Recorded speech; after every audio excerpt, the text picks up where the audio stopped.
found the geographical centre of Victoria. If you stand on this cross, on that point,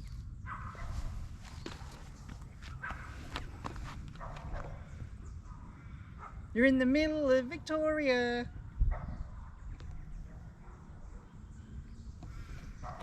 Means you're in the middle of Victoria. See?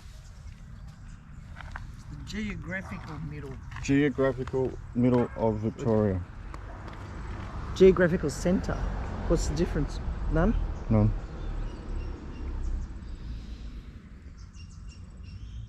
That's technically the dead centre of Victoria is here.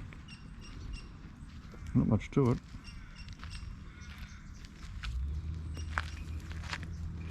See what else we can find. I'm going to try and get a video of me rolling the car on the central line. Let's have a crack. Come across here. Yeah, I'll take a quick photo of you. No, or not. I'll do that. Here we go, an attempt to get all of us on the central Victorian line.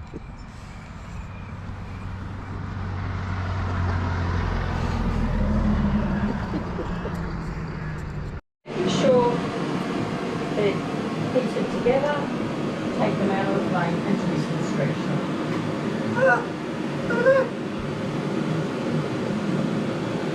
Wow. So just melt that off, cut it off.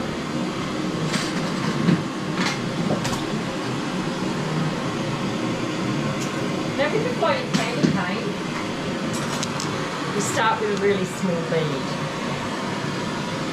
So again, we warm your glass. You don't want to be putting your cold glass in a hot flame if it breaks instantly. Once you've warmed it, you start to heat it and melt it. You do that at the top of the blue flame. That's the hottest part of the flame where you melt your glass, shape your bead, do all your hot work there.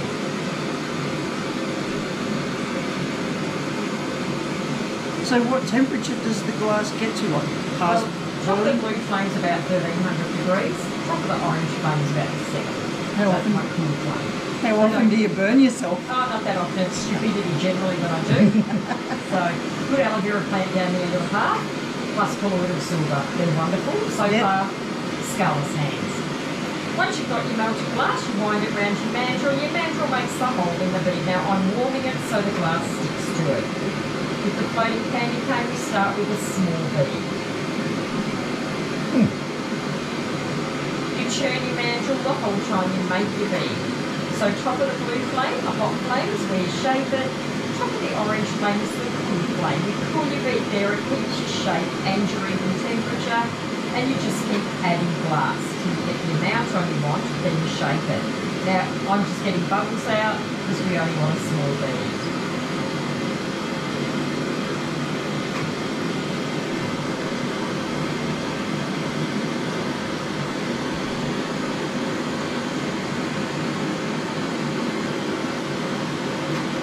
Quite mesmerising, really, isn't it?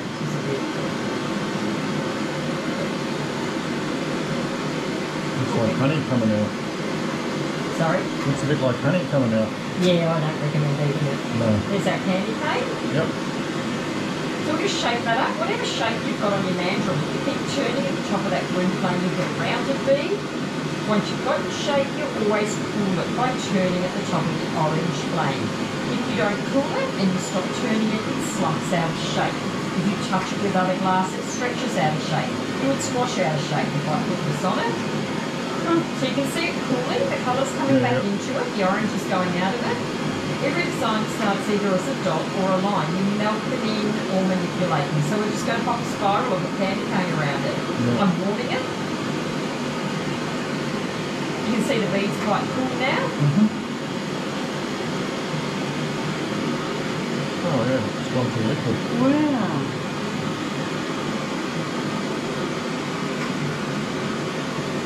Pretty cool, isn't it? Melting off. And back to the top of the blue flame. We'll melt that in. And then we're going to cover it with a couple of layers of clear glass.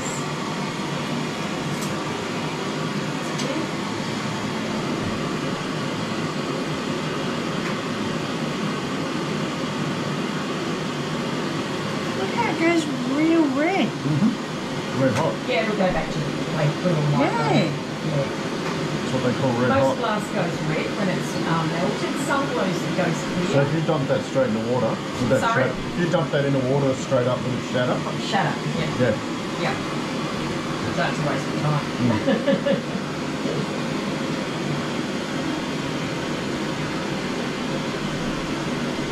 That's just gradually melting in.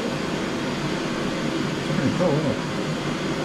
If it's a really good medium to work with, it's so versatile. Endless what you can do, really.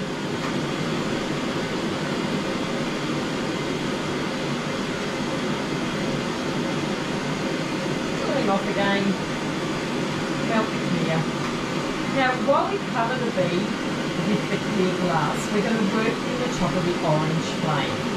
If we worked in the top of the blue flame, the bead would get too hot and the glass would just pull it, or the bead would pull out of shape, and you just get a blurry candy cane. So that's quite cool, the colours coming back into it. Yeah. Yep. And start layering it again. Sorry? Start layering it again. Yeah.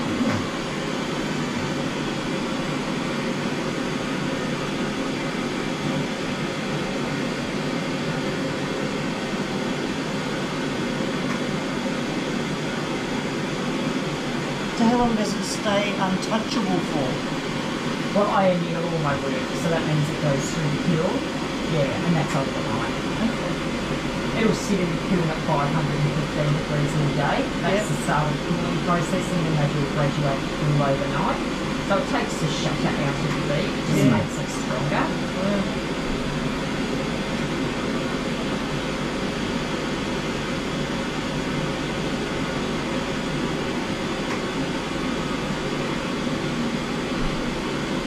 It's a reasonably quick bead to make. Some of my beads will take hours, but you always turn your mandrel, no matter how long it takes you to make your bead. You've just got to keep that temperature even. Yeah. If you don't, you get part of your bead cooler than the rest and it cracks.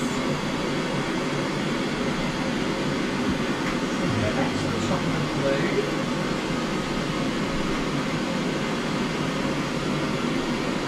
Smooth it out a bit.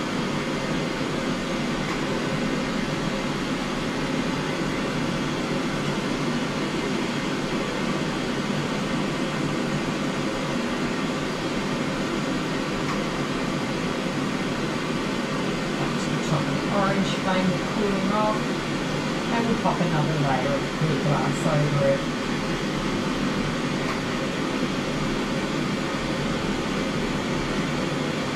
Pretty cool. See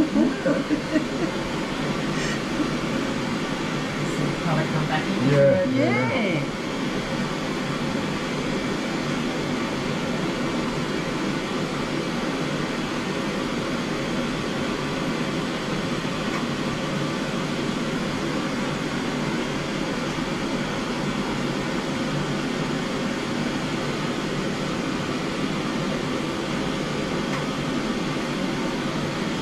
Hey, you got some clay. Awesome. Been building some pretty cool things. We're making a big bead now with a candy cane in it. A blue and white candy cane.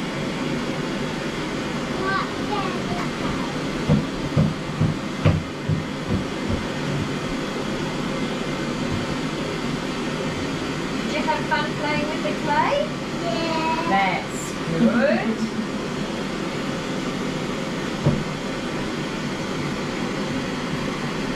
Did you have fun playing with the clay, the tiger? You good? That's good.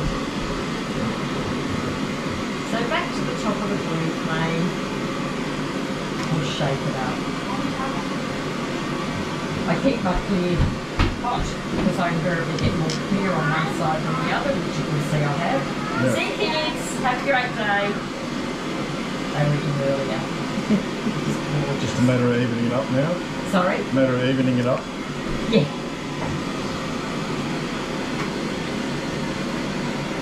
So what inspired you to take up this originally? A girlfriend, I was stringing beads, commercial beads as a hobby. She she came back from Melbourne after doing an intensive class to do the beginner's classes, and I thought, might as well have a go. Yeah. So she taught me the basics. And I couldn't afford classes, so I just practiced, played and experimented. Didn't realise you could get books and stuff like that. I just played. Yeah. So did all kinds of shapes. I do lots of animals and stuff like that. And yeah, 9 years later she told me the studio was available. So really, really lucky. And I've been here 8 years. Wow. So yeah. And it's good because, like, you know, the working art studios, you get to see something you would never see otherwise. Yeah. Yeah, I've never seen this before. No, you won't. Most people do it in their backyards, in their sheds, you know, in their back rooms. Yeah. Just don't share it to people. They just and don't share. They just keep it to themselves. Yeah, that's right. Yeah. And it's just great being here because, as I said, people get to see something they would never get to see normally. So yeah, we go with that. Should be right. It's quite. And it'll gradually smooth and shape whatever shape you've got on your mandrel. If you keep turning at the top of that blue flame, you get a rounded bead. It just takes time.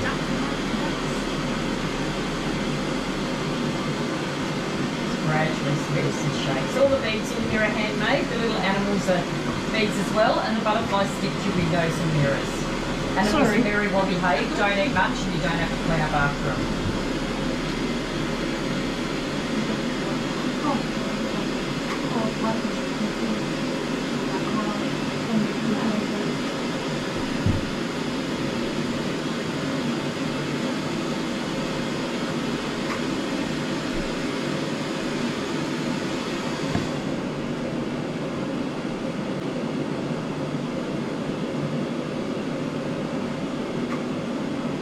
See that candy cane floating there really nicely. Yeah.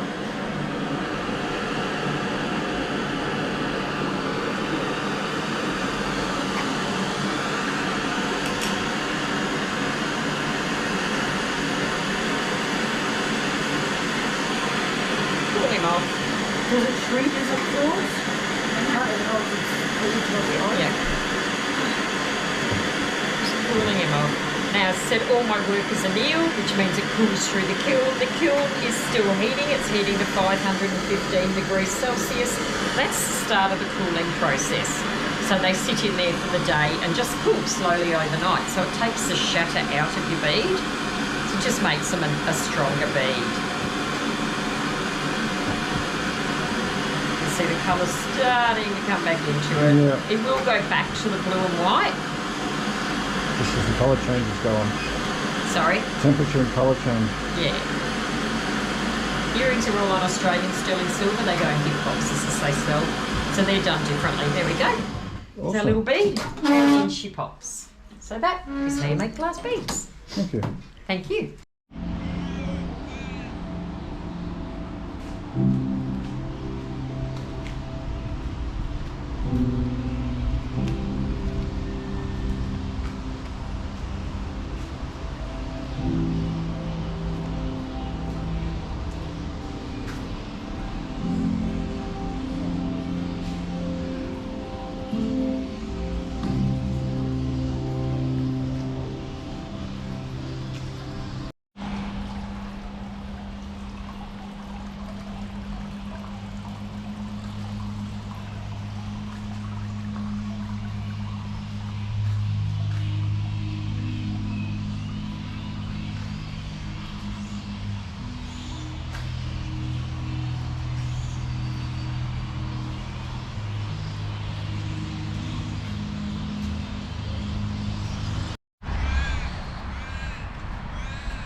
Bendigo Conservatorium and Gardens.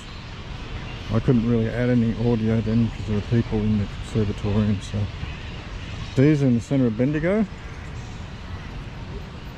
Quite a pretty little garden, a little conservatorium with indoor plants. But these are rose gardens, tulips I think they're called. There's a tram. So it's in the centre of Bendigo. Oasis of little flowers. It's been a rainy day, so we've been doing indoor activities. Trying to find things. We've got a bit of Bendigo pottery on there to watch. A bit of indoor activities around Bendigo. We've got a good bead making demonstration if you want to get on and have a look at that. The artist's name is Leanne. She was at Bendigo Pottery. She was doing glass beading for us as a demonstration. If you're ever down Bendigo way, head to Bendigo Pottery and ask for Leanne. She'll make your glass beads up for you as you desire. And that's really the size of the gardens. Like I say, it's been overcast and rainy, so I've been looking for indoor activities in and around Bendigo. There's not a great deal to do. King George V's here.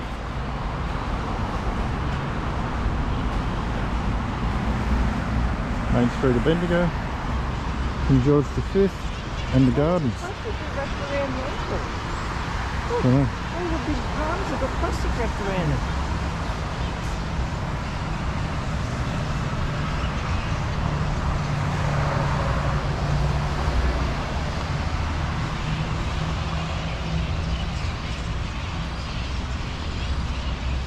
See the bats? Bats are waking up. They live out in the trees there. Starting to move because the sun's going down. They'll be out in the prowl tonight looking for things to eat. See the tram? The tram's coming through. That's the talking tram. It's going through. These gardens are in the centre of town, as I kept saying, but they're well kept. Lovely. Nice little oasis in the middle of a busy town. No doubt people from offices come out and have their lunch here. Why wouldn't you? Looks well kept, well maintained.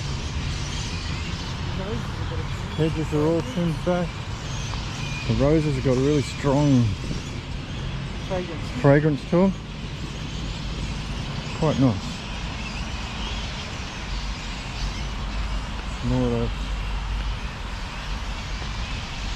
flowers. Palm tree.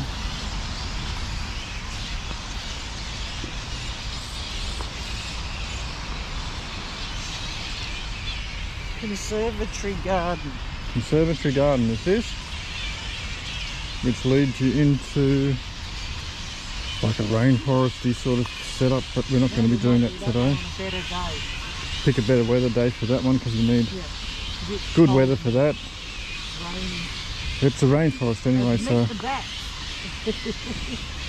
it's a meet the bats walk, which we don't want to take on today. No.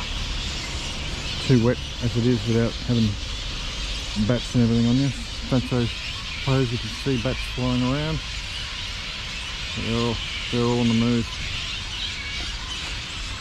It's only 4 o'clock here, but they get up and wake everyone up. This big garden of roses planted to try and kill the bat smell of bats. Yeah. So that's it. Conservatory garden. Conservatory Gardens, Bendigo. And there's a big building over there. That's a big old school court room. I think that one is.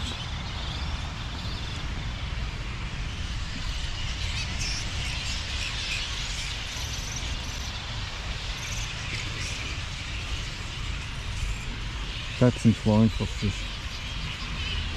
Bats and flying foxes.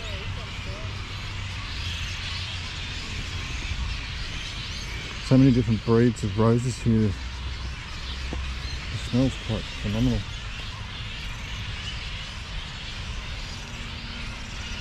Heaps of different types of roses. They're very well looked after.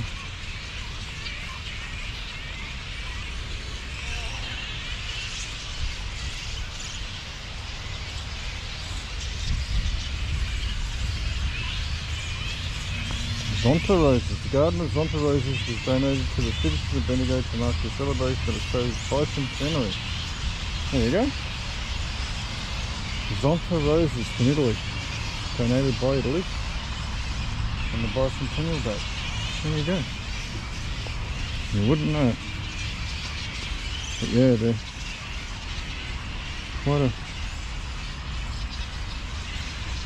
magnificent breed of roses. And there's all types here.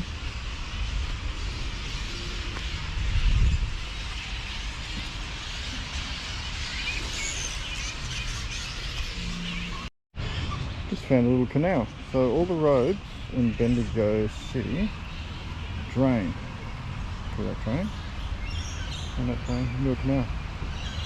And that water all the way down there will eventually find its way back into the Murray River. That's amazing. That's water conservation at its best. All the water runoff into a canal, which makes its way to, I believe it's called Lake Eppalock. Sorry. And Lake Eppalock feeds into the Murray. So that'll go to Lake Eppalock and then into the Murray. There you go, water conservation.